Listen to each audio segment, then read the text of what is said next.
வணக்கம் ஸ்டூடெண்ட்ஸ். இப்போ நம்ம பார்க்குறது எக்ஸசைஸ் 1.7. அதில் first sum. So solve the following system of homogeneous equations. பின்வரும் சமன்படித்தான நேரிய சமன்பாட்டு தொகுப்பை தீர்க்கவும்.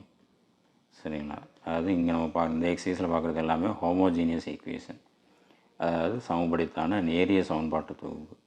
ஸோ ஹோமோஜீனியஸ் ஈக்குவேஷன்னா இஸ் ஆல்வேஸ் கன்சிஸ்டன்ட்.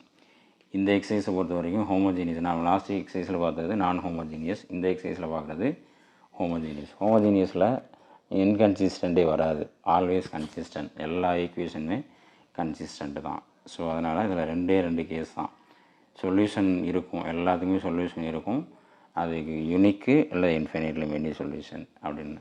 சரி, இதை சால்வ் பண்ணலாம். ஸோ ஃபஸ்ட்டு நம்ம கிவன் ஈக்குவேஷன்லேருந்து நம்ம ஆக்மோண்டட் மேட்ரிக்ஸ் எழுதிக்கிறோம். சரிங்களா? ஆக்மோண்டட் மேட்ரிக்ஸ் அதாவது விரிவுபடுத்தப்பட்ட அணி. இங்கே ஏ பார் இங்கே நம்ம போன எக்ஸசைஸில் ஏ பார் பின்னு போட்டிருப்போம். இங்கே ஏ பார் ஓன்னா இங்கே கான்ஸ்டன்ட் டேர்ம் எல்லாமே ஜீரோன்னு தான் இருக்கும். இங்கே நான் ஜீரோ கான்ஸ்டன்ட் கிடையாது, ஃபுல்லாகவே கான்ஸ்டன்ட் டேர்ம் வந்து ஜீரோ தான் இருக்கும். அதனால் ஓ அப்படின்னு எழுதுகிறோம். சார், ஏங்கிறது கோஎஃபிஷியன்ட் மேட்ரிக்ஸ், எக்ஸ்ஒய்சோட கோஎஃபிஷியன்ட். ஃபஸ்ட்டு ஈக்குவேஷனில் எக்ஸோட கோஎஃபிஷியன்ட் 3, ஒய்யோட கோஎஃபிஷியன்ட் 2, 7 இசட். செகண்ட் ஈக்குவேஷனில் உள்ள கோஎஃபிஷியன்ட்ஸ் 4, -3, -2. தேர்ட் ஈக்குவேஷனில் உள்ள கோஎஃபிஷியன்ட் 5, 9, 23. சரிங்களா? அடுத்தது பார் ஓ.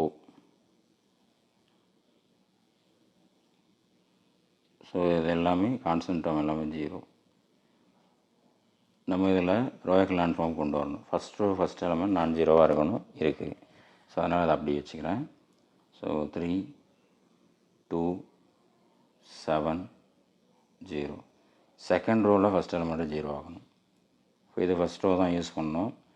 ஏதாவது நம்பர் மல்டிபிள் பண்ணால் சேமாக வராது, அதனால் இன்டர்சேஞ்ச் பண்ணி மல்டிபிள் பண்ணுறோம். ஸோ R2 சேஞ்ச் பண்ணுறோம். எப்படி சேஞ்ச் பண்ணோம்னா R2 3ஆலையும் R1 4ஆலையும் மல்டிபிள் பண்ணணும்.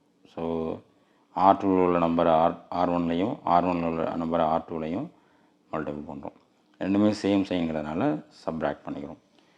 இப்போ நான் R2 3ஆல் மல்டிபிள் பண்ணுறேன். இப்போ இந்த ரோ ஃபுல்லாகவே நான் 3ஆல் மல்டிபிள் பண்ணேன்னா 4 3s are 12, 3 3s are 9, -9,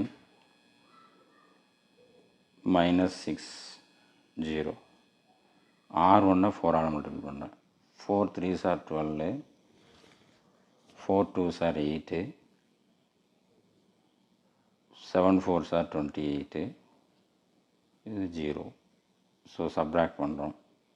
so -12 -12 0, -9 -8, -17, -28 -6, -34.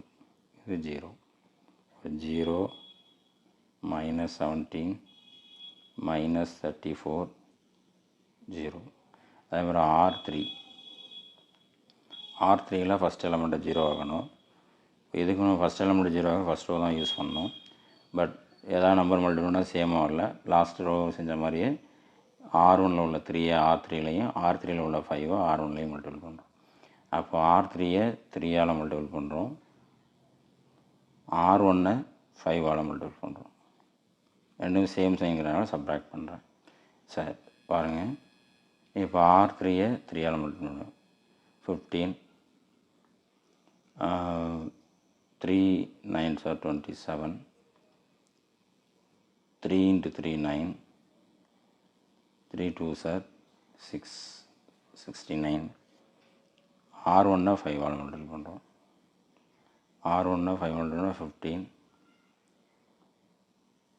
10, 7 into 5 35, 0. Subtract பண்ணுறோம்.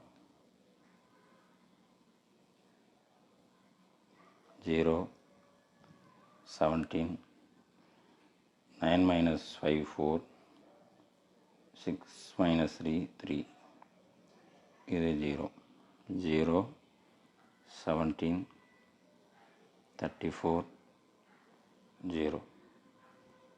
So next 3 2 7 0 0 minus 17 minus 34 0. இப்போ R3ல செகண்ட் எலிமெண்ட் 0 செகண்ட் எலிமெண்ட் 0னா செகண்ட் ரோ தான் யூஸ் பண்ணணும். இப்போ ரெண்டுமே 17, ஸோ ஆட் பண்ணாவே 0 ஆயிரும். ஸோ அப்போது R3, ஸோ R3 ரெண்டுமே டிஃப்ரெண்ட் சைன்னால ப்ளஸ் பண்ணிக்கிறோம். R2 0 plus 17 minus 17 0 plus 34 minus 34 0 0. So row echelon form வந்துருச்சு.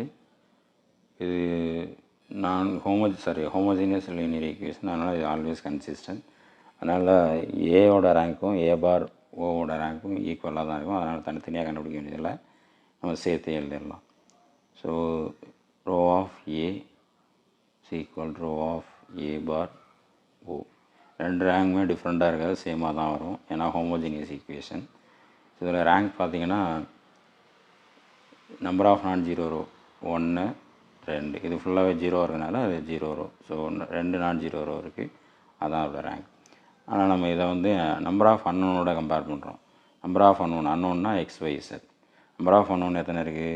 எக்ஸு ஒய் இசட் 3 இருக்குது. இப்போ 3யோட ரேங்க் 1 கம்மியாக இருக்குது. ஸோ இது number of unknown.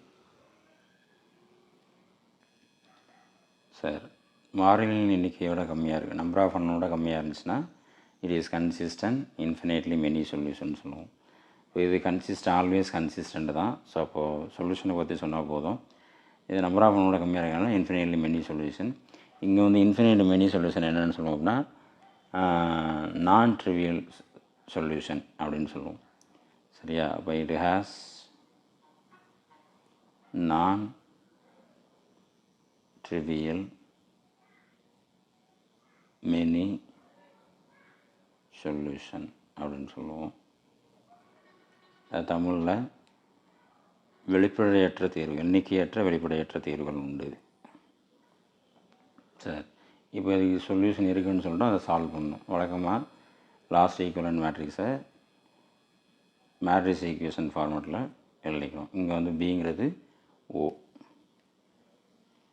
So last equivalent matrix என்ன அப்படின்னு பார்த்தீங்கன்னா அதில் first row 3 2 7 3 2 7, second row 0 minus 17 minus 34, third row ஃபுல்லாகவே 0,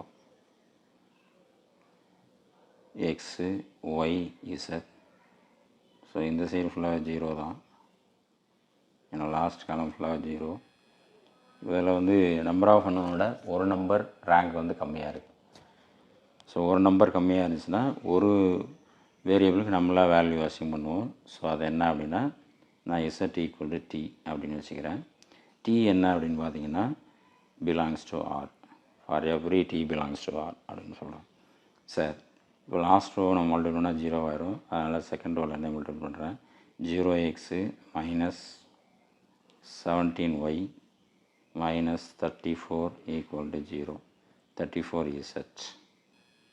So minus 17y minus 34 is equal to t minus 17y plus 34t.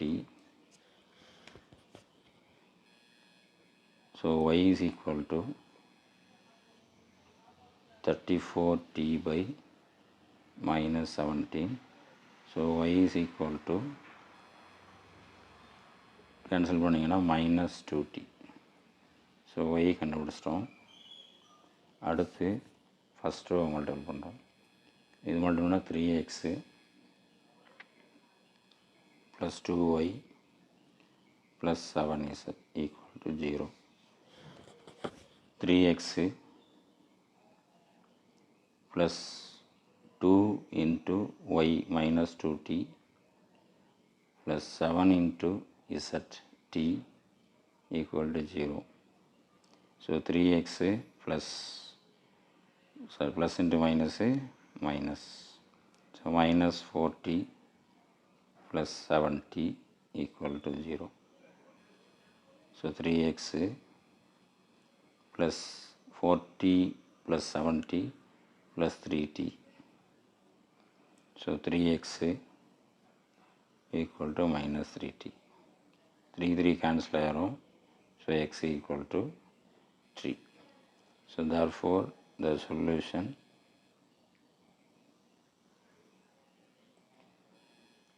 x is equal to minus t, y is equal to minus 2t, z equal to t. So t belongs to R. இதை தான் நம்ம என்ன சொல்கிறோம்னா infinitely many non-trivial solution அப்படின்னு சொல்கிறோம். It's okay.